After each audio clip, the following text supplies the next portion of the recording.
Alright guys, galing kami sa biyahe. Napapadaanan naman kami dito. Medyo nagugutom kami. Magmerienda kami.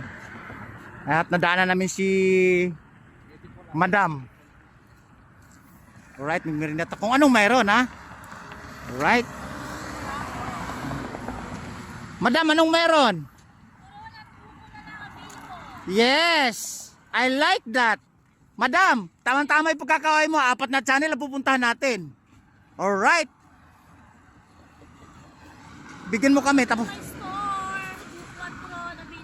yes, baka may shout out ka bago mo ko mabigyan. O yan o. Mark Tercalas, Rosiman. Mister niyo? Taga saan? Taga dito lang din. Taga dito lang din. At your name at taga saan kayo umuwi? Ivy Bernal po. Taga Bacod Bayan. Alright guys, may nakasalumuhan na naman tayong magandang dilag. Pero Mrs. na. Not available. Right? Alright. Nakita nyo. Pang 3 o pang 5 na siya natin nakasalumuhan nung nagkaroon ng biyahe natin. Ano? Bigyan mo kami. Kakain kami. Mamaya ibibigay ko yung apat na channel. Alright guys, dito malapit lang tayo sa simbahan. Ay madam, alam ko na pala ikwento yung simbahan na to. Inabot doon ng siyam-siyam to bago mabuo. Yes. Sa sobrang tagal. Ang nakasalumuha ko doon sa gawin doon, isang dalagang dilag din na dalagang Pilipina. Nagkaanak at nagkaasawa na daw siya. Yan pa rin yung simbahan na yan. Totoo pala yun ano. Akala ko sabi-sabi lang, akala ko bida-bida lang, akala ko maray-maritis lang guys. Ito na, biyaherong mabunga nga. Ito kitang-kita niyo na si madam. Madam, saan kayo umuwi? Bacod Bayan. Agay, nice place. Bacod Bayan.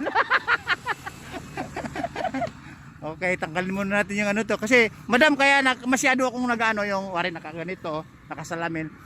Pag nakita ko ng mga polis ko, nagsilpi-silpi, abala sa trabaho. Ngayon, guys, tanggalin muna natin ha. Tanggalin muna natin yung face mask. 2008 Mr. Philippines candidates. Right? Tatawa na naman kayo ha. Huwag kayong tumawa. Madam, pag napanood mo pala yung mga videos ko, 3 months pa lang ko nagbablog, pero 600 may mga videos ko. Puro tanggal ang stress mo. Hindi mo maisip na may utang ka sa Bombay o sa lending, sa kapitbahay. Matatanggal pag nakita mo yung mga videos ko. Ay! Ano? Ito. Alright guys, tikman natin yung sigurado galing buko to ng ano, Dinggalan ba o sa Laor? Yes. Guys, refresh. Cold. At sarap sa pakiramdam.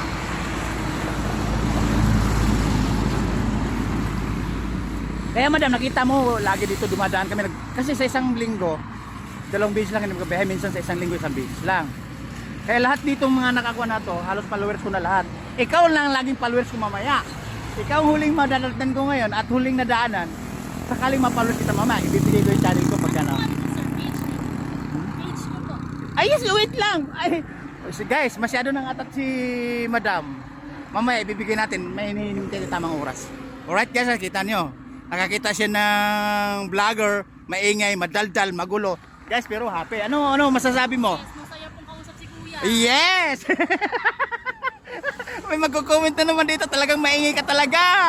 Alright, kasi may channel akong biyaherong mabunganga. 2 channel ko, biyaherong mabunganga.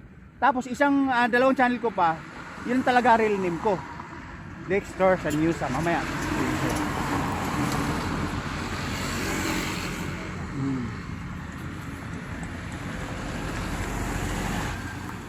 Minsan nga may nakasalamu ako sa palengke. Kasi 4 ang channel natin, masyadong kahit isang channel mo lang, basta makikita mo sa buong mundo yun. 4 na channel, mas matindi na, diba? May nasingil na ngayon sa Bombay dahil nakita sa account ko, sa upload ko. Nagpapasalamat siya, pinagme-merienda ako. Ganun pala yun. Kaya madam, baka may sisingilin kang Bombay, may sisingilin kang kapitbahay, baka may sisingilin kang kaibigan, may sisingilin kang nagtatago sa utang mo. Wala naman po, dahil takot ako sa utang. Hindi, ikaw yung maniningil. Ay, wala naman. Kasi may nakakukuha kaming mga doon, mga senior citizen. Na-interview ko sa meeting namin sa City Hall ng Kabanatuan. Wala daw silang utang. At ang yun nga lang, nakikita sa social media yung inaanak nila. Okay? Guys, sarap. Yummy. Matamis-tamis. Ano to? Yung Toronto, Saging. Saging. Guys, saging is banana. Right? Hindi ko lang kung alam anong tawag sa Korean at Taiwan. Bahala na kayo. Kasi minsan nagko-Koreana ako magsasalita dito kasi may mga followers ako sa Espanyol. Nag-Espanyol ako. Ewan ko lang maintindihan mo. Kaya lang, gagawin mo doon, tawa ka lang ng tawa, tango ka lang ng tango. Right guys? Sasabihin naman dito ng isang taga-paghanga ko sa followers ko. Ang ingin ng Mr. Philippines na yan, dapat magka-candidate ka ulit. No, tapos na yun. Tapos na yung career ko. Right? Tatawa kayo. Kakain muna ako. Hindi maingay. Dahil ito lagi ko kasama. Yung bali-bali ko. Na sabi ko nga sa inyo, dati siyang statman ng San Juanico Bridge. Nung lumundag, nawasak yung ribs. Pinalitan ng bakal na yung nakakalawang, pinalitan ka ng alloy. Alright guys? Chay ka ba sa camera? Sanay ka na nga sa camera. Yun, joke lang yun. Guys, ang sarap dito. Nag-iiwan din pala ako madami ito yung mula dito hanggang doon. Minsan ng baka.